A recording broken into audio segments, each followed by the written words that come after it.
Mara Webster with In Creative Company, and today I'm thrilled to be talking about the fantastic Netflix series Wayward, and I am joined today by Sydney Topliffe and Alyvia Alyn. And starting with you, Sydney, I wanted to talk about your performance as Abby, because I think one of the things that's so interesting about her is there's very much two sides to who she is. There's a perception of her that everybody has, and then kind of her true self that we see a lot more through her friendship, and that really comes out throughout the episodes. And I was interested in how you approached finding those two different sides of her. But I feel like we're just like acting in real life, right? Like, what are we doing here? You know, just in these like fake clothes that we're not wearing.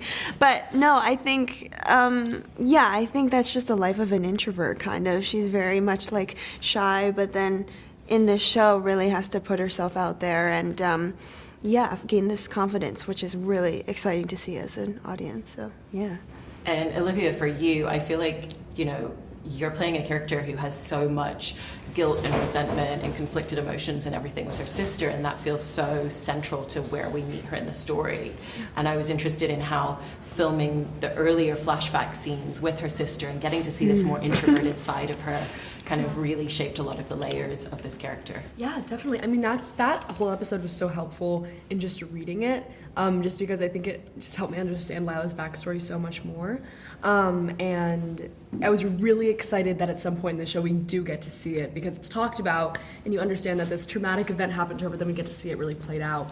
And so I think that's the episode I'm most excited for people to see, because I feel like you really get to see who Lila truly is deep down and not just the facade she puts on. No, definitely. And I think with Abby as well, it's so heartbreaking that her parents are the people that let her down the most in the world. So there's this idea that she's not even trying to escape to go home. She's trying to figure out what her life is going to be. And I was interested in kind of a lot of the emotion you found in the character from that. Yeah, but it's also like they're not the bad ones too, because they just want their child to like be the best that they can be, and that's I think what happens with the troubled teen schools, that the families are also the victims of this, like wanting their kids to just like have the best, and they want to protect them, and then it just kind of falls apart. But and with Lila, there's so many voices that are kind of talking down to her and disparaging her, and even a teacher at school kind of being like, you're the problem and your friend would be better off without you. And I was interested in kind of the impact you felt like that really had on her, and constantly being told these things that aren't necessarily true. Yeah, I mean, again, another example of what these schools do to you. They break you down to nothing so that they can be the ones that build you up again. It's a very manipulative process, and we're preparing for it. That's exactly what I tried to imagine. Imagine putting myself in a situation where I would have what it would be like to be told that all of your instincts are wrong, and that every decision you ever made is wrong, and that you're the problem, and that your inner problems will not be healed until you realize that. And it's such a messy and disgusting and disturbing way to go about life, because people make mistakes. People are not perfect, and it was a like really disturbing tunnel to go down. But Lila, I feel bad for her. I feel very protected over her, and I just want her to be happy. Yeah, girl. No, and I think, like, as you mentioned, we kind of see through the story that this school is breaking them all down to build them up and make them kind of need the academy and to need Evelyn. And it's not just emotional, there's the physical side of it as well. And I was just interested for both of you in, kind of filming the physical scenes where they're being completely disheveled and broken down, and how that then creates the emotional outcome. Right. I mean, the convergence scenes where we're all just like hugging, like very midsummery vibe. It was like, oh my gosh, you're all like, your hearts start all beating at the same time. You start breathing at the same time, and it's really surreal. That's when like your body takes over, and it's just like, oh my gosh, we're kind of in this moment. It felt very much like a theater school exercise. Like it felt very like actory. Yeah, it's that for me was one of those moments where it was like, we're doing this scene, but your body's so into it that it almost feels like you're putting yourself in it in real life. Right. Because there's no way for you to be in a pile of people all breathing together and like reaching and grabbing you, and it's impossible for your body not to feel a reaction. And so it was kind of a really connecting exercise. It honestly was. Like, I felt closer. Yeah, but it was before that we had a whole choreographer come in. That was when you had That's a when stomach I got flu. COVID. Oh, you had COVID? Yeah, she had COVID. I got the vid. Yeah, she got COVID when we were doing all the choreographing for the convergence scene. And so she came in on the day. And I was just like... And she was like, we were all like, okay, so this is what we're going to do. And we all started doing it. And she was like, cool. Okay, cool. Let's go. Okay, Let's cool. go for it. Let's jump in, yeah. I mean, the group scene with everyone together as well, when they're doing that exercise where, you know, they have to be unabashedly, brutally, and kind of horribly honest with each other and say thank you for your feedback. You know, that's also part of a turning point for both of them, where they realize that they need to assimilate and fit in order to escape, so that nobody suspects them of that. What were some of the things that you started to find in terms of this is how they're projecting? You know, they don't necessarily believe it, but then sometimes there are these little kernels of truth. I think for my character, she's a little bit more pragmatic in the sense that she understands that she has to play the game, but always is resistant to it. And I think at the end, kind of, we see her just kind of take on Evelyn in that really cool moment where I have between Tony. And that felt really badass to do. To just be like, I don't know what I say. What is something like that. Why are you making great? Or something. So yeah, you see that cool arc in that character really evolve. I feel like Lila does the opposite, because she starts off so like ready to fight, not wanting to play the game, never wanting her spirit to be broken, and then throughout the series you just see them chip away at it slowly. Her demise. And when you were filming the kind of door exercise scenes with Tony, it's so interesting because you're playing a memory, but whether that memory is true or not is in question. And the fact that Tony's character Evelyn also appears in that scene, I was just interested in the experience of filming that for you. Yeah, it was the most challenging episode to film, but also the most rewarding, because we had to film basically everything twice, because we did one version of what Lila thinks it is and one version of what Evelyn is telling her that it is. And I love that episode also because I think that once the show comes out and people start seeing it, there can be a conversation of, you know, which version people think is true and which version people think actually happened. And I mean, everybody I've talked to has a different opinion. So I mean, my opinion is that the first version that Lila remembers is the truth with a little bit of a swayed vision. But when somebody goes through a traumatic experience like that, it's really hard for them to remember like exactly what happened. So yeah, it was really interesting to film that episode, but also so much fun because I also got to do so much one-on-one stuff with Tony, which was like such an honor. Yeah. It was so awesome. Yeah. That's cool. And even, you know, with Abby standing up to Evelyn towards the end, you know, kind of going back to what you were talking about at the beginning, it feels like that shows so much of the growth that she's actually gone through and the self-confidence. And, you know, did you find that there were a lot of moments in the scripts where you kind of really felt like you had to build in this growth in order for her to get to a point where that worked for her? Yeah, it's interesting because every single encounter they have between authority, it's always Lila being reprimanded and Abby just kind of like being tossed away. So it's cool that she, in that moment, just stays there and confronts her, because she's always kind of pushed aside and always underestimated. So the fact that she like really head on, I was like, get it, girl. Yeah. I also love that May created this entire reference point to the Thomas Crown affair, and that's how the two of them view their escape. Bizarre, right? I was just like, okay, Let's go. Was it kind of helpful for you just to really understand the mindset of like, okay, this is what they're thinking and this is how they're planning things? Yeah. Pierce Brosnan. Pierce Brosnan, yeah. Whoa. No, he's gonna be like, wow. I hope he likes the show. Pierce, If you're watching. And even just the fact that, you know, there's this kind of thriller genre element to the show, there's a lot of drama in it, but it's also entertaining and it's funny, and I feel like so much of the levity is through your characters. What was that like for you, and just finding the comedic sensibility that the two of them share, because that's kind of their love language and their language with each other? Alyvia and I are really funny. Yeah, we're just like really hilarious. It's pretty easy. No, but they would let us like improvise and stuff, and then they'd be like, maybe let's not go that far. Well, yeah, we'd start improvising, and then they'd be like, maybe just like write what we wrote. Yeah, read what we wrote. But no, it was really fun to like have the creative freedom to kind of like just talk how teenage girls talk, because we are teenage girls and we know like what that feels like, and we had such a great connection off camera, so just being able to like to just like talk how we would in between scenes, I think really helped show that connection and show the comedy. And also like the timing of the comedy is so important in this show, because so much is happening and the tension is always right there, like about to break the surface, and then somebody makes a stupid joke and then you're like, oh, okay. Yeah. And then it like brings you back down, you're like laughing, and then it goes right back to where it was before. So it's like, it's just a testament to May's incredible writing and how great they are at storytelling. Was it helpful to think about and have a consciousness of the tension that some of the scenes were trying to create, or was it more about just focusing on, you know, this is what my character is experiencing in this moment and this is what I'm really striving for? I think you just play the truth of the scene, honestly. Like, I think you just play the scene, and like what Ali said, it's such great writing that's just on the page. We have such an easy job. We just come and we say the words and hope we like mean it, and yeah, I don't know. What do you think? For sure. I mean, it's really easy to do a story justice when the writing's as good as it is in the show. It is, and one of the things in the writing as well with your characters is I feel like they're both so true to themselves throughout the entire thing, and you know, they're both those kind of friends that would take a proverbial bullet for the other, and we see so many instances. When you first were reading the scripts, what were some of the moments that you found that kind of really captured that essence of they're completely themselves and they're so loyal to each other? Oh my gosh. I think my favorite scene between the two of them might literally be the opening scene. Really? Our opening scene is like one of my favorites to show just them at their most pure state. Oh, also the bike scene.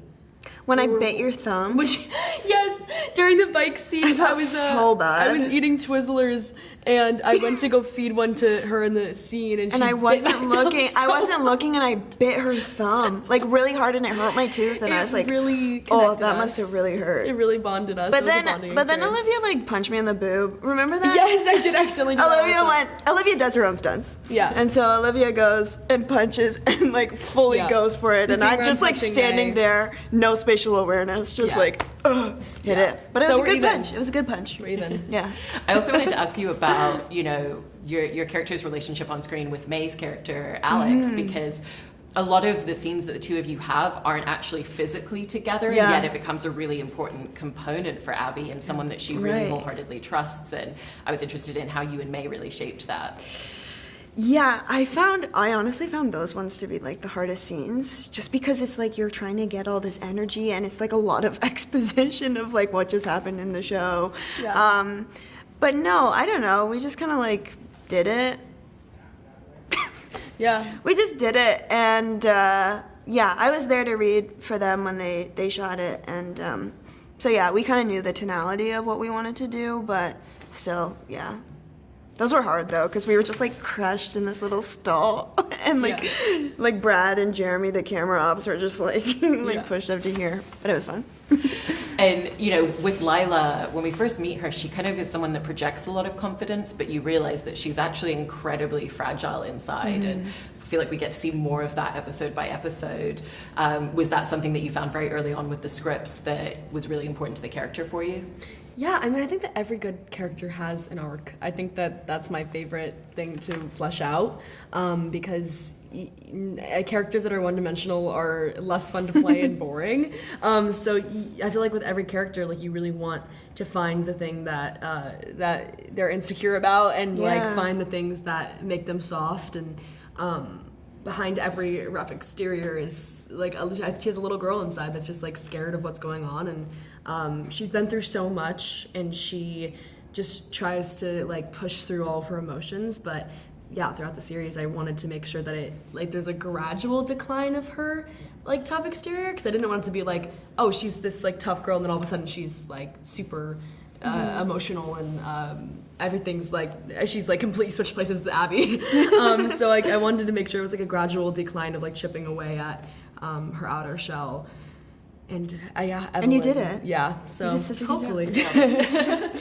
I also wanted to ask about Abby's relationship with Rory, because that becomes someone who's incredibly important to her, and I think even just the fact that there's that question of who can you even trust in this place, but she's very much convinced that he is someone that she can, and I was interested in just how that became a really important character relationship for you. Right. I think like she's so vulnerable and like really believes in the best of people, so that it's like heartbreaking when he kind of like lies to her.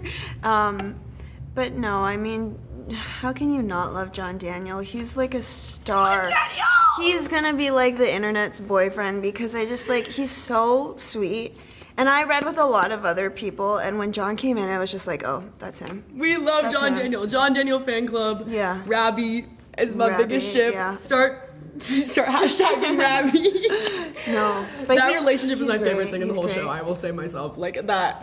It makes my heart so They're happy. So dorky. Maybe just because I love John and I love Sydney, that might just be why. Separately, but they're like kind of perfect for each other. They're like so really good. losers. So good. There he is. There he is. There he is running on the poster. We love you. Just one hand. Oh my gosh, where's his other hand? And for Lila as well, you know, she's someone who doesn't let people in easily, but once they're in, they kind of have everything of her. Yeah. What was that like for you in terms of just starting to get to see, okay, she is starting to let people in a little bit, and she is allowing herself to be part of a community probably for the first time. Yeah. I mean, I think that is the one way that Lila and I are similar. Because when I let somebody in my life, like, they're in for life. Like, I ride or die will be with them till the end. So that was like pretty easy to play because I was like, okay, Sydney's in my life now and she's never getting out. Like, I love her so much. And Trapped. Yeah, trapped forever. Sorry. But yeah, it was exciting to kind of start playing that, to show especially that she's starting to kind of let Evelyn in was a really weird dynamic. Because at the beginning of the show she's so against it and so like, you're gonna pay for that, and like so grungy. And then yeah, she slowly starts letting her in. I think that was the hardest transition to play because she was just like so against it, and then all of a sudden she slowly starts getting in. But I'm really proud of her. I'm really excited that she starts letting people in. I'm really hoping that Tall Pine doesn't ruin her too much because I feel very protective over her. But you also do lots of drugs. True. That's also very similar. Yeah, that yeah. Also, yeah, in real life, yeah. Olivia's like always like, we're like, where did she go? Oh yeah. Just kidding. That was a joke. You're gonna get me canceled.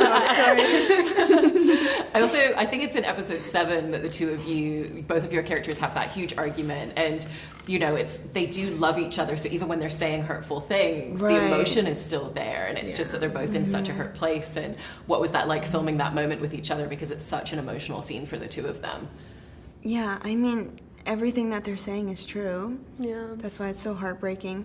But I think like everything that they're saying to each other has been bubbling under the surface for so long. And it's just now that this is the time they're trying to grasp onto this friendship that they've like held so close to each other. And it's a really, that was a rough scene. Yeah. But it was fun. It felt like we were acting. So Yeah. that's always cool. Well, we were actually doing a job. We were like acting. Yeah. But no. It was really emotional that day. Because it was I remember, big breakthrough. I don't remember it. I remember Bob, the picture guy, like it was his birthday and he brought cake and he gave me a piece of cake. That's all you remember? That's all I just remember cake. Genuinely. Yeah. The most important part of the day. Yeah. And in talking about spoilers, I wanted to talk about Lila at the end of the season, because she does make the decision to stay at the academy, and she kind of feels like it is actually helping her, but it does mean leaving her best friend behind and not going with her. And I was interested in kind of your perspective on what that decision really took for her. Yeah. I mean, I think she's gotten to a place where she's so broken down by Evelyn, and she truly believes that she doesn't have a home anymore, and basically the only person that she loves and trusts in the entire world is Abby. And now at this point she's being told that even she's bad for her also, and the last thing she wants is to bring Abby down in any way because she loves her more than anybody. And so Evelyn is feeding to her that there is no place for her to be and she doesn't have a place in this world, so stay here and we'll be your family, we'll be your community, we will heal you, you will finally be free. And that sounds pretty great to her. And yeah, I think she's just enjoying the community aspect and the family aspect, because it's kind of like a family that she never really had, and the connection with people that she feels like she's never really had. Yeah. And because for Abby, she expects to go with her best friend, and then she's still with Alex at first, and then Alex makes a decision to return. What was your experience and just the emotion that you found in her in that moment of, I'm doing this journey still, but it's very different to what I thought it would be? I think it's such a testament to like how much she grows. Like you see, I like wanted to like be like the first frame you see of Abby needs to be look completely different, because this character has evolved so much, not only in her own self and her own self-worth, but just like who she is, and she becomes like so badass. I don't know. It's really cool to see her like go off solo and just be like, bye guys. So proud See ya. of her. See ya. Yeah. It is, and you've both done such beautiful jobs with these characters and these performances. So thank you so much. Thank you. Thank Oh, you that was so lovely. much. That was so great.